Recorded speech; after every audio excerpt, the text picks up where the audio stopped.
Istanbul is a city of 15 million people, and it runs in Turkish. Staying strictly in English means experiencing the city through a translation screen, isolated from its actual rhythm. But moving past that isolation doesn't require years of study. There is a specific threshold, the 30-word gap, that changes everything. You can feel this gap the moment you take the 20-minute ferry from Eminönü to Kadıköy, crossing from Europe into Asia. A vendor walks the aisle with a tray of chai. He hands you a glass, you nod, and the transaction is complete. In this environment, you can survive on body language alone. While that works for a single tea service, it fails when you need to explain a food allergy or find a pharmacy before it closes. Relying on zero Turkish ensures you remain a tourist for the duration of your stay. The primary reason people avoid the language is agglutination. For those who grew up with European languages, this structural difference is a major hurdle. In Turkish, suffixes stack onto root words like train cars. A single word can represent a multi-word English concept, creating high information density. This makes native speech sound relentless. Without a trained ear, you cannot hear word boundaries, making comprehension difficult. However, the spelling is entirely phonetic. Unlike English or French, every letter makes a consistent sound. If you can read a sign, you can say it correctly with almost no practice. Because understanding a fast reply will always be harder than speaking, your initial weeks should be spent on high-impact vocabulary rather than complex grammar drills. To find the most efficient path, we can evaluate different learning strategies by plotting the study hours required against the actual improvement in your daily life. The zero-word strategy requires the least effort, but it places you in the lowest impact quadrant. You are restricted to menus with photos, hotel staff, and tourist-facing shops. You effectively pay a premium for the convenience of never speaking Turkish. This geographic limitation is real. You are essentially tethered to the historic tourist zones where English is woven into the infrastructure. The 30-word survival strategy offers the highest return on investment. It requires very little time, but significantly expands your ability to navigate the city. This tier is built on basics like merhaba for hello, teşekkür ederim for thank you, and hesap lütfen, the bill please.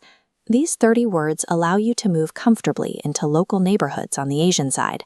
The reaction you receive from a shopkeeper when you use even 5 words of Turkish is immediate and welcoming. For any visitor staying longer than a weekend, these core transactional phrases are the most efficient use of your preparation time. Grammar drills and textbook paths are the primary trap. They require hundreds of hours of effort but return almost no value in your first month. Memorizing complex verb conjugation tables before you ever have a conversation ensures that you stay silent longer than necessary. Most apps will teach you to say, "I am a student," or "the book is on the table." These sentences almost never occur in real urban interactions. You are much more likely to face a medical need or a maintenance issue in your apartment. Standard platforms ignore the emergency and utility vocabulary, like acil for emergency or eczane for pharmacy, that you actually need to have in your head before your first night. Traditional academic study consumes your most valuable initial weeks without providing the tools for basic survival. For anyone staying medium-term, a target of 100 functional words provides the most significant boost to your daily life. This level focuses on social vocabulary, specifically the respectful titles abi and abla, older brother and older sister, used to address strangers. Using these terms shifts your status. You are no longer an anonymous foreigner. You are someone who understands how the city's social hierarchy functions. There is also a specific phrase meant to acknowledge anyone you see working, kolay gelsin. It translates to, "may it come easy."